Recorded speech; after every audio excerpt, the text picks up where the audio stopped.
గత 2 రోజుల నుంచి అయితే రాష్ట్ర వ్యాప్తంగా ఎమ్మెల్యే చదలవాడ అరవింద్ బోగబరి పేరు అయితే వివాదాస్పదంగా వినిపిస్తూ ఉంది. దీని గురించి పూర్తిగా వివరాలు తెలుసుకునేందుకు ప్రస్తుతం మనతో ఉన్నారు. ఆయనతో మాట్లాడే ప్రయత్నం చేద్దాం.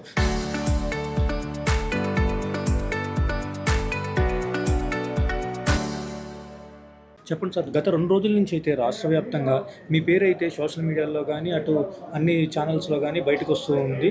గతం ఈ 2 రోజుల నుంచి జరిగిన విషయాలకి మీరు ఎలాంటి క్లారిటీ ఇస్తారు? మీడియా సోదరులందరికీ ధన్యవాదాలు. జై అమరావతి, జై జై అమరావతి.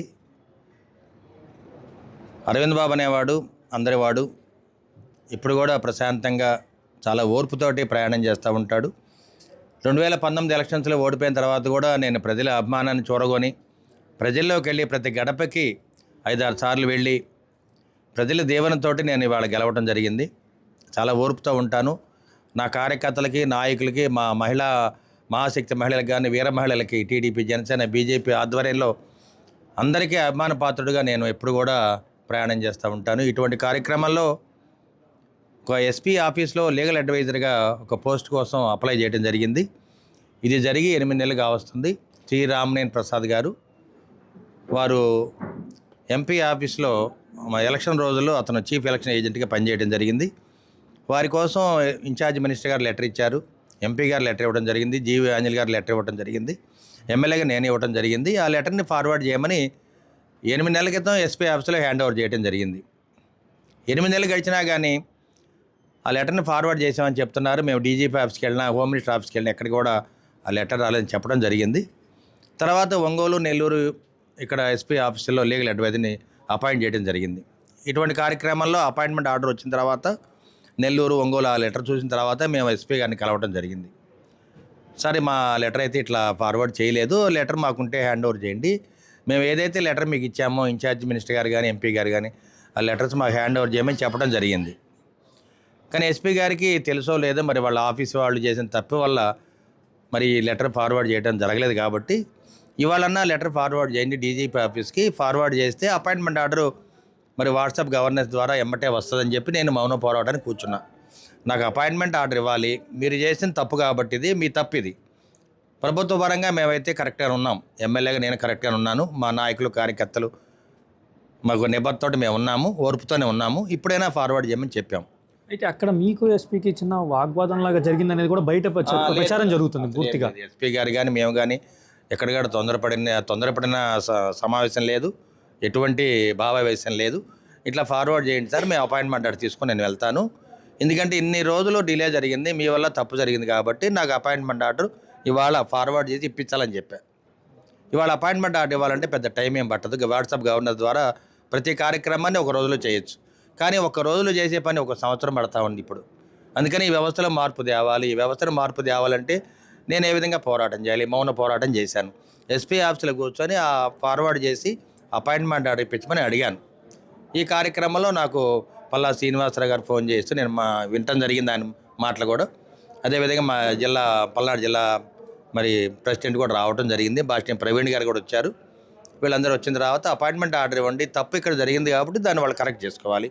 ఈ వ్యవస్థలో జరుగుతున్న తప్పులు, ఈ డిలే కారణాలు తెలియాలి, ప్రభుత్వానికి కూడా తెలియాలి. ఎందుకంటే నేను మౌనంగా వెళ్ళిపోయాను అనుకోండి, ఇదే విధంగా మళ్ళీ ఇంకో 6 నెలలు జాప్యం జరుగుతుంది. అందుకని నాకు అపాయింట్మెంట్ ఇవ్వమని అడిగాం. రాత్రి 10 నాకు అపాయింట్మెంట్ ఆర్డర్ ఇచ్చారు. నేనైతే వీళ్ళందరూ డిస్టర్బ్ చేస్తానని చెప్పి నా అపాయింట్మెంట్ ఆర్డర్ తీసుకొని వెళ్తా అని చెప్పి ఎస్పీ ఆఫీస్లో నేను కూర్చొని నిద్రపోయాను. అంటే వాస్తవానికి సానుకూలంగా జరిగింది అంటున్నారు. ఎస్పీ గారికి మీకు సానుకూలంగా జరిగింది. ఓ పక్క నిన్న మీరు ప్రెస్ మీట్ పెట్టినప్పుడు మీ పక్కన ఉన్న ప్రసాద్ గారు ఏదైతే వైసీపీకి ఇంకా అనుకూలంగా ఎస్పీ గారు ఇంకా పనిచేస్తున్నారు, తీసి మేము ఇచ్చిన దాన్ని చెట్టబుత్తలు పడేశారని చెప్పి చెప్తున్నారు. వారు ఇచ్చిన వాంగ్మూలం ఏంటంటే ఈ విధంగా జరిగిందంటే వైసీపీలో ఉన్న వ్యవస్థలు ఇంకా అది ఇక్కడ రన్ అవుతున్నాయి, ఆ విధంగా ఉండకూడదు. మేము ఏదైతే ప్రభుత్వం మారింది, ప్రభుత్వం యొక్క ఆదేశాలు పాటించాలని చెప్పి మేము చెప్పడం జరిగింది. అందుకోసమే నేను మౌన పోరాటం చేశాను. ఇప్పుడు కూడా నేను చాలా నిబద్ధతోటి ఓర్పుతూ ఉంటాను. ఎందుకంటే అరవింద్ బాబు అనేవాడికి ఎప్పుడు కోపం రాదు. మా నాయకులు, కార్యకర్తలు, మా అక్క జిల్లా కూడా తెలుసు. అరవింద్ బాబు ఇప్పుడు కూడా చాలా మౌనంగా ఉంటాడు, ఎక్కడ కూడా తొందరపడి మాట్లాడని అందరికీ తెలుసు. కానీ నేను మాత్రం ఒకే ఒక్క రోజు, ఎలక్షన్ రోజు మాత్రం పోరాటం చేస్తాను. ఎందుకంటే ఆ రోజు పోరాటం చేయటం వల్లే అరవింద్ బాబు గెలవగలిగాడు. నా కార్యకర్తలు, మహిళలు నాకు అండగా ఉన్నారు, నన్ను దీవించారు, నా కోసం 5 ఏళ్ళు పోరాటం చేశారు, రాత్రి మగళ్ళు పోరాటం చేశారు. ఈ ఒక్కడు పోరాటమే కాదు, అమరావతి ఉద్యమంలో కూడా వీరు పోరాటం చేశాం. అమరావతి ఉద్యమంలో పోరాటం అనేది ఒక చరిత్రలో లిఖించదగిన అంశం. నర్సరావుపేట నుంచి మా మహిళలందరూ కూడా ప్రతి గ్రామానికి వెళ్ళడం జరిగింది. ఎర్రబాలెం దగ్గర మామూలుగా పోరాటాలే మౌనంగా చేస్తారని రాష్ట్ర జిల్లా ప్రజలందరికీ లేకపోతే నర్సరావుపేట నియోజక ప్రజలందరికీ తెలుసు అంటున్నారు. మరోపక్క ఎందుకని చంద్రబాబు నాయుడు ఏదైనా చంద్రబాబు నాయుడు గారు అయితే బహిరంగ సభలో ప్రెస్టేషన్కి గురయ్యారు, లేదంటే మెడిటేషన్ క్లాసులు అయితే ఉండాలి ఎవరికైనా అధికారులకైనా సరే నేను చిన్నప్పుడు 6వ క్లాస్ చదివేటప్పటి నుంచి తెల్లవారుజామున 4ంటికి లేస్తాను, పొలం పని చేసుకొని గేదెల పని చేసి బడికి వెళ్ళేవాడిని. అదేవిధంగా 4:30 లేస్తాను, ఇప్పుడు కూడా వాకింగ్ చేస్తాను, మళ్ళీ స్విమ్మింగ్ చేస్తాను, రెగ్యులర్గా బాగా చక్కగా నిద్రపోతాను. చాలా ప్రశాంతంగా మా కార్యకర్తలకి నాయకులకి ఎప్పుడు కూడా నేను సమాధానం చెప్తూ ఉంటాను. చిన్న పిల్లలు వచ్చినా కానీ మా ఇంట్లో నాతో పాటు భోజనం చేస్తారు. రిక్షా డ్రైవర్లు కానీ ఆటో డ్రైవర్లు కూడా నాతో పాటు ప్రయాణం చేస్తారు. అరవింద్ బాబు అంటే అంత చనువు ఉంటుంది వాళ్ళకి.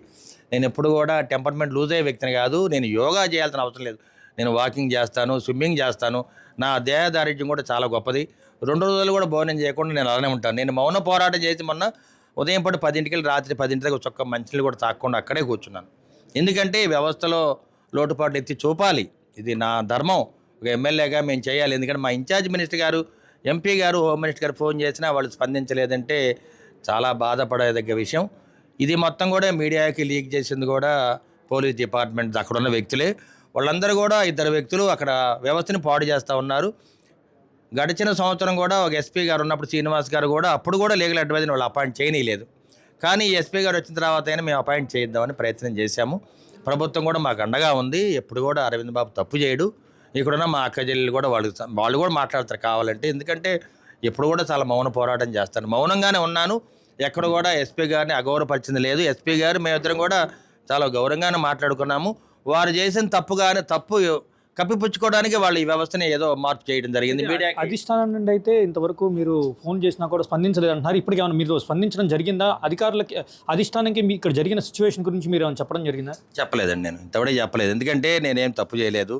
వ్యవస్థని మార్చడానికి నేను ప్రయత్నం చేశాను. ఈ విధంగా చేస్తాడు అరవింద్ బాబుని వాళ్ళకి తెలుసు. నేనైతే మా నాయకుడు చంద్రబాబు నాయుడు గారు ఇచ్చిన అవకాశాన్ని ఆయన్ని గౌరవించుకుంటాను. నేను పవన్ కళ్యాణ్ గారు కూడా 1-10 సార్లు కలిసి ఉంటాను. నేను పిలవంగానే చంద్రబాబు నాయుడు గారు నర్సరావుపేట రావడం జరిగింది, పవన్ కళ్యాణ్ గారు రావడం జరిగింది. అందరి మినిస్టర్లతో కూడా నేను చాలా సంబంధాలు ఉన్నాయి నాకు. ప్రతి మినిస్టర్ దగ్గర కూడా నేను కనీసం 100 సార్లు వెళ్ళి ఉంటాను. ఎందుకంటే ప్రతి పని కోసం నేను వెళ్తాను. పౌడిమరిలో మరి ల్యాండ్ ప్రాబ్లమ్స్ ఉంటే పోర్టల్స్లో నేను దానికోసం కూడా ఎన్నోసార్లు వెళ్ళడం జరిగింది. ఇది నా కర్తవ్యం. ఎమ్మెల్యేగా నాకు దేవుడు అవకాశం ఇచ్చాడు, చంద్రబాబు నాయుడు గారు నాకు అవకాశం ఇచ్చారు, నా ప్రజలు నన్ను గెలిపించారు. కాబట్టి నేను నా పోరాటం చేయాలి. పోరాటం ఎప్పుడు కూడా మౌన పోరాటం ఉంటుంది. వ్యక్తుల మీద నేను పోరాటం చేయను, వ్యవస్థల మీద పోరాటం చేస్తాను. తప్పు జరిగింది ఇక్కడ ఎస్పీ ఆఫీస్లో, ఆ తప్పును సరిదిద్దుకోమని నేను చెప్పడం జరిగింది. ఈ విధంగా తప్పులు చాలా చోట జరుగుండొచ్చు, వాటిని ఎత్తివేసి చూపించే కార్యక్రమం మనం చేయాలి.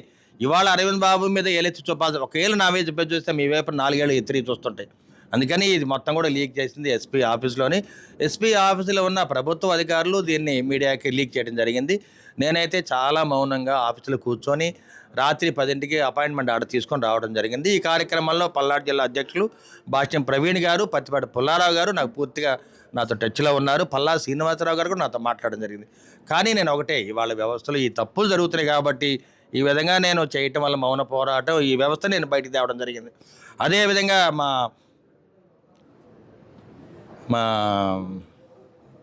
విజయలక్ష్మి గారు దాదాపు ఎక్స్ మిలిటరీ, వాళ్ళ హస్బెండ్ మిక్స్ మిలిటరీ, వారికి దాదాపు ఈ 30 ఏళ్ళ నుంచి కూడా డాక్టర్ కోడలి గారు ఉన్నప్పటి నుంచి కూడా వాళ్ళకి ల్యాండ్ 5 ఎకరాలు ఇవ్వాల్సి ఉంటే ఇప్పుడు కూడా ఆ పని సహజం కాల. ఇప్పుడు కూడా నేను దానికి కూడా పోరాటం చేస్తున్నా. నేను అడిగేది ఒకటే, ఎందుకు డిలే అవ్వాలి ఈ వ్యవస్థలన్నీ? ఒక గంటలో చేయదగ్గ పని సంవత్సరం ఎందుకు కావాలి? వ్యవస్థలో ఈ విధంగా డిలే ఉండకూడదనే ఆలోచనతో నేను పోరాటం చేస్తున్నా. పోరాటం అనేది నాకు కొత్త కాదు. చిన్నప్పటి నుంచి నాకు 6వ క్లాస్ నుంచి కూడా నేను కమ్యూనిస్ట్ పార్టీ ఉద్యమాల్లో నేను పనిచేశాను. మా తాతయ్య గారు కూడా 3 సార్లు కమ్యూనిస్ట్ పార్టీ ఎమ్మెల్యే చేశారు. అదే మా పెదనాన్న కూడా విజయవాడలో ఎంపీ కూడా చేయడం జరిగింది. నేను 83 నుంచి కూడా తెలుగుదేశం పార్టీ ఆవిర్భావ దినోత్సవం నుంచి కూడా నేను పార్టీలో ఉన్నాను. నేను కానీ, మా వరదయ్య గారు కానీ, భాష నర్సయ్య గారు కానీ, మేమందరం కూడా దీంట్లో ఉన్నాం. అప్పటి నుంచి కూడా పోరాటం చేస్తూ ఉన్నాను. విద్యార్థి పోరాటాల్లో కూడా, ఉద్యమాల్లో కూడా నేను ఎప్పుడూ ఉన్నాను. ఆ విధంగా నేను గవర్నమెంట్ మెడికల్ కాలేజీలో కూడా నేను పార్టీ ప్రెసిడెంట్ కూడా గెలవడం జరిగింది, కాలేజీ ప్రెసిడెంట్గా. అప్పుడు కూడా నేను తెలుగు యువత తరఫున గెలవడం జరిగింది. ఎప్పుడు కూడా 1-10 సార్లు మీడియా సోదరులు కూడా ప్రతిరోజు కూడా నాతో పాటే పనిచేస్తారు. ఏది స్వచ్ఛ భారత్లో కూడా నాతో పాటు పనిచేశారు. మహాశివరాత్రి విజయవంతం అవ్వడం కారణం కూడా మా మీడియా సోదరులందరూ కూడా నాతో పాటు పనిచేయటం వల్లే. అధికారుల్లో అలసత్వం ఉండటానికి వీల్లేదు. చంద్రబాబు నాయుడు గారు ఎంత కష్టపడి పనిచేస్తున్నారో, పవన్ కళ్యాణ్ గారు ఎంత కష్టపడి పనిచేస్తున్నారో, నారా లోకేష్ బాబు గారు మన మొత్తం జీవితాన్ని త్యాగం చేసి యుగళ పాదయాత్ర చేశారు. ఇవన్నీ కూడా దృష్టిలో పెట్టుకొని చంద్రబాబు నాయుడు గారు 53 రోజులు జైల్లో ఉన్నందుకు కూడా మాకు ఎంతో బాధ కలిగింది. ఇంత కష్టపడి మేము ఈ అధికారాన్ని తెచ్చుకుంటే వీళ్ళందరూ కూడా వ్యవస్థ బాగుండాలి, బాగా పనిచేయాలి, నా ప్రజలకి అందుబాటులో ఉండాలి అధికారులు అని చెప్పి ఆలోచనతోటి వ్యవస్థలో ఉన్న లోటుపాటు ఎత్తి చూపించడానికి నేను ఈ ప్రయత్నం చేశాను. నా ప్రయత్నం మొత్తం కూడా మౌన పోరాటమే. ఎక్కడ కూడా ఓర్పుతోనే నేను ఉన్నాను. నా సంగతి, నా వ్యక్తిగతమైన విషయాలన్నీ కూడా మా మీడియా సోదరులందరికీ కూడా తెలుసు కాబట్టి నా మీడియా సోదరులందరూ కూడా నాకు అండగా ఉన్నందుకు నేను ధన్యవాదాలు తెలియజేస్తూ ఉన్నాను. వ్యవస్థల్లో ఉన్న తప్పులను ఎత్తి చూపుతూ అది సామరస్యమైన నిరసనతో మాత్రమే ముందుకు వెళ్ళాలని, ఎలాంటి వివాదాస్పదం జరగలేదని అయితే అరవింద్ బాబు అయితే చెప్తూ ఉన్నారు.